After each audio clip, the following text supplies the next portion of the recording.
नमस्कार दोस्तों, स्वागत है आपका।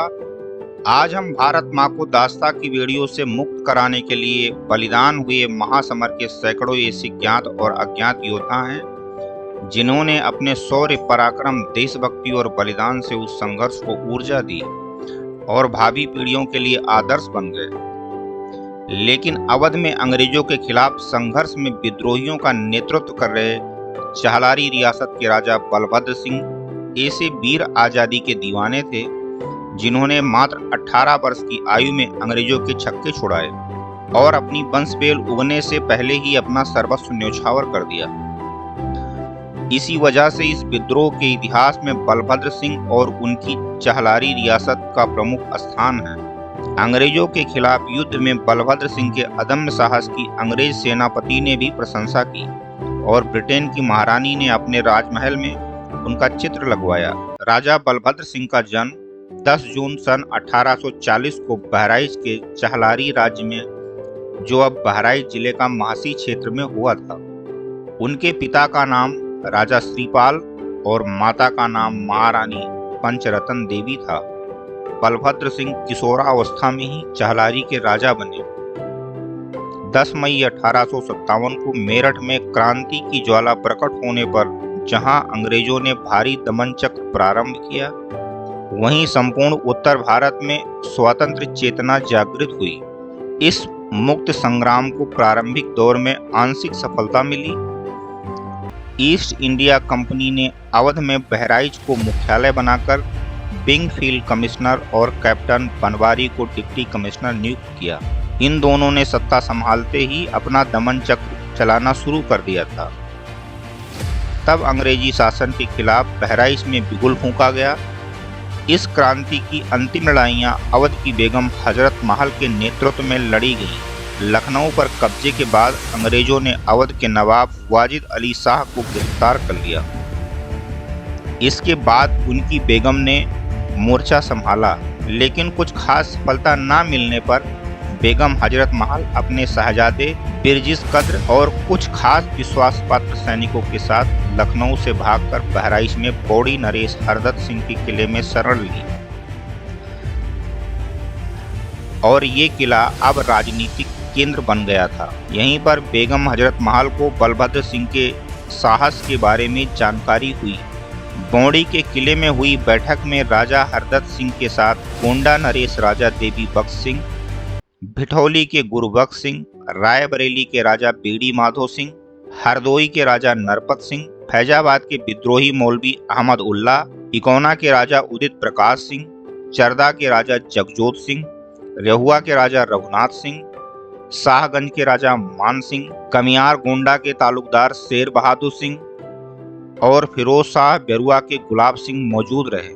भयारा, जो बाराबंकी में है, वहां के जागीरदार यासिन अली किदवई के अलावा भिनगा, रामनगर और पयागपुर के राजाओं ने भी बैठक में लिए गए निर्णय का स्वागत किया। सभी की उपस्थिति में मात्र 18 साल की आयु में पराक्रमी योद्धा चहलारी नरेश बलभद्र सिंह ने सेना के नेतृत्व का जिम्मा उठाया तो बेगम हजरत महल समेत सभी की आंखें नम हो गईं। बेगम ने अपना अंगूठा चीरकर अपने रक्त से तिलक लगाया और एक 14 हाथी हौदे के समेत तथा 100 गांवों की जागीर देने की घोषणा करते हुए रानी कल्याणी देवी को उपहार स्वरूप अपना दिव्य हार प्रदान किया। तयशुदा कार्यक्रम के तहत राजा के 20,000 सैनिकों की भारी भरकम सेना का पहला पड़ाव घाघरा के उस पार भयारा, जो भी बाराबंकी में है, यासिन अली किदवई के गांव पहुंचा। अगले दिन सेना नवाबगंज के जुमरिया नाले को पार कर रेठ नदी के पूरब ओर ओबरी गांव के मैदान में युद्ध के लिए पहुंची। अंग्रेजी सेना का नेतृत्व होप ग्रांट कर रहा था। उसके साथ ऑटोमेटिक और आधुनिक हथियारों से लैस सिख और गोरखा सैनिक थे। अंग्रेज सेना में 10,000 घुड़सवार, 15,000 पैदल सेना के साथ भारी संख्या में इनफील्ड गने और पुराना तोपखाना भी था, जबकि क्रांतिकारी सेना के पास पुरानी तोपें और घिसे पिटे हथियार थे। मातृभूमि के इस महासमर में सर्वस्व न्यौछावर का जज्बा ही उसका मुख्य हथियार था। 12 जून 1858 को युद्ध प्रारंभ हुआ और 16,000 सैनिकों के साथ बलभद्र सिंह ने फिरंगी सेना पर हमला कर दिया। फुर्तीले सैनिकों और बलभद्र सिंह ने देखते ही देखते युद्ध के मैदान में लाशों का अंबार लगा दिया।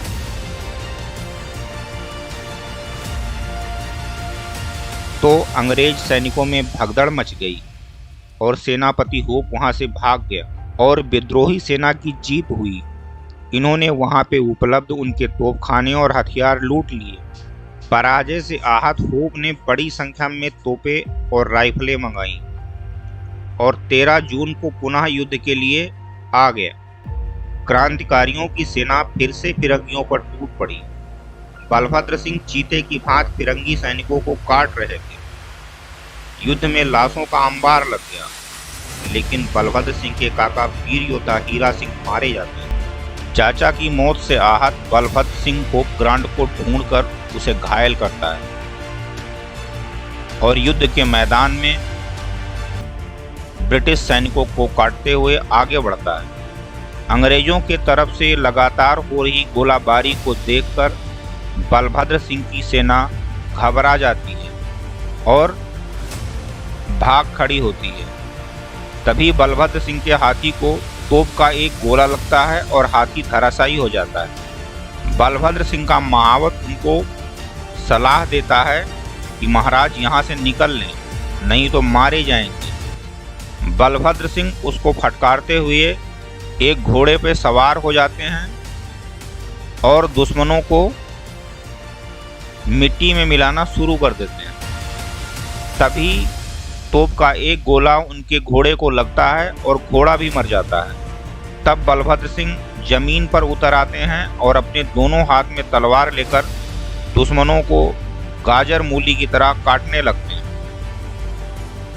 इसी बीच मौका देखकर होप ग्रांट पीछे से आता है और बलभद्र सिंह के सर पे सीधा वार कर देता है। बलभद्र सिंह का सर धड़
यहाँ के लोग इनकी वीरता का गायन लोकमंचों पर आल्हा और कविता के माध्यम से करते हैं। दोस्तों, यदि वीडियो अच्छा लगा है तो आप इसे लाइक करें, चैनल को सब्सक्राइब करें और वीडियो देखने के लिए बहुत बहुत धन्यवाद।